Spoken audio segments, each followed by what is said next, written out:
Siapa yang pertama masuk surga? Saya Pendeta Tan Honai dari Gereja Allah Gaifu. Pertanyaan ini sering ditanyakan, Pak Pendeta HTD, nanti yang orang yang pertama kali masuk surga siapa? Ya, perlu dipahami Bapak Ibu Saudara bahwa urusan masuk surga itu baru terjadi nanti saat rapture. Sekarang ini semua manusia mati yang namanya ada di dalam kitab kehidupan sejak zaman Habel. Kan orang mati pertama kali itu Habel, ya. Adam belakangan, lebih dulu Habel yang mati. Dari sejak Habel sampai kapanpun nanti manusia mati yang namanya tertulis dalam kitab kehidupan masuknya ke Firdaus, belum ke surga. Firdaus itu taman Firdaus Allah. Wahyu 2 ayat 7 itu bekasnya atau eks taman di Eden. Sekarang di situ tinggal ada atuk-atuknya pohon kehidupan. Kalau dulu ada pohon pengetahuan baik dan jahat segala, itu semua sudah diturunkan ke bumi. Taman Firdaus Allah.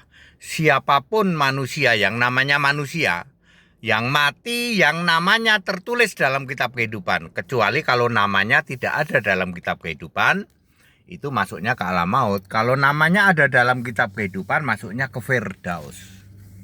Orang pertama yang masuk Firdaus adalah Habel. Habel itu orang benar. Yesus sendiri yang mengatakan Habel itu orang benar. Karena Yesus ini Allah segala, Allah Alfa Omega. Dia tahu Habel. Matius 23 ayat 35, Yesus berkata Habel itu orang benar. Karena Yesus ini Allah segala Allah. Ya, bukan baru kemarin sore. Sejak sebelum segala abad, Alfa Omega, dia sudah Tuhan Allah itu. Lalu pertanyaannya, yang masuk surga siapa yang paling duluan? Terjadi pada tahun 4930 Masehi, rapture atau pengangkatan orang percaya. Ya, tentu saja barengan ya. Tetapi nanti di surga nama baru kita, disitulah baru urutan kita ya. Pertama Yesus. Yesus mengatakan nama baruku. Yesus punya nama baru di surga berupa bilangan namanya. Yesus itu nomor 1, nomor 2 Maria. Maria ibunya Yesus itu manusia biasa ya, jadi makulata bukan imakulata ya. Maria itu makulata, tidak pernah Maria immaculata. Kalau im itu tidak punya dosa. Maria itu punya dosa, tapi dia percaya kepada Yesus, jadi dia pasti masuk surga. Nanti bilangan namanya nomor 2, nomor 1 Yesus. Ya, terus ya selebihnya mungkin kalau lihat susunan itu harusnya sih kedua-belas suku, nama kedua-belas suku, lalu nama rasul, lalu ya nabi-nabi dan seterusnya, seperti itu.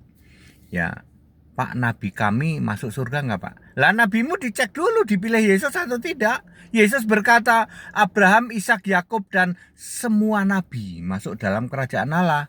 Lah, nabimu masuk kategori itu enggak?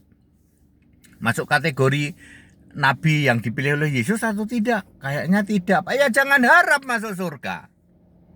Ya. Apalagi mengklaim nabi kami masuk urutan pertama. Masuk surga aja kagak. Ngeceknya gampang kok. Masih didoakan enggak? Jadi kalau nabi-nabi yang dipilih Yesus tidak perlu didoakan karena Yesus menjamin Abraham, Ishak, Yakub dan semua nabi masuk surga. Lukas 13 ayat 28, semua rasul juga dijamin oleh Yesus. Kalian semua yang ikut aku nanti akan duduk makan semeja bersamaku di kerajaanku. Lukas 22 ayat 30. Nah, nabi-nabi yang tidak dipilih Yesus jangan harap, apalagi mengklaim nabi kami urutan nomor 1. Dongeng itu, halusinasi itu. Ya. Jadi very clear. Siapa yang paling pertama masuk surga? Tentu saja kalau urutan nomornya Maria. Maria itu nomor 2. Maria ibunya Yesus ya. Maria itu nomor 2 ya. Nomor satu, bilangan nama ya, bilangan nama kita yang baru di surga itu pakai bilangan nama ya.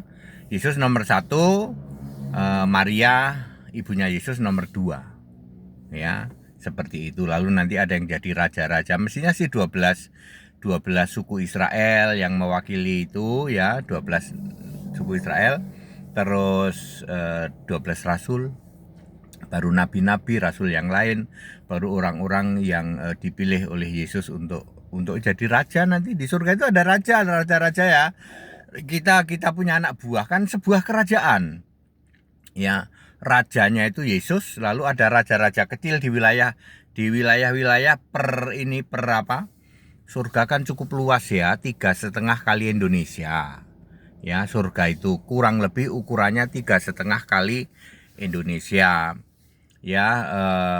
Jumlah yang bisa ditampung kita udah hitung kemarin berapa, 216.000 triliun orang ya. Jadi di surga itu masih disebut orang, artinya ada tubuh, ada jiwa, ada nyawa, dan ada roh. Cuman tubuhnya tubuh rohani ya, seperti itu. Tapi disebut orang di dalam Wahyu 7 ayat 9, ada banyak himpunan orang ya. Kita ini masih disebut orang karena memang ada tubuh, tapi tubuhnya tubuh kemuliaan, tubuh rohani.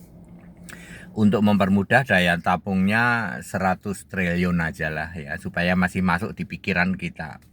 Itu tergantung Yesus, satu orang dikasih space berapa, itu unlimited ya. Karena roh kita itu kan roh ya, walaupun punya tubuh tapi statusnya sebenarnya kita ini tubuh rohani. Roh itu ada di dalam batin. Batin itu kan hati itu segede kepel doang. Bayangin kalau kita cuma perlu space segede kepel tangan, itu surga muat berapa juta triliun orang ya. Jangan mengklaim nabi kami orang pertama yang masuk surga aja kagak. Cek aja nabimu masih didoakan apa enggak ya. Perlu doa dari umat atau tidak, gitu aja, simple ya. Back to the scripture, kembali ke Alkitab ya. Alkitab murni, konsekuen, Alkitab Kristen. Kita Indonesia, kita Pancasila, toleransi harus. Haleluya, amin.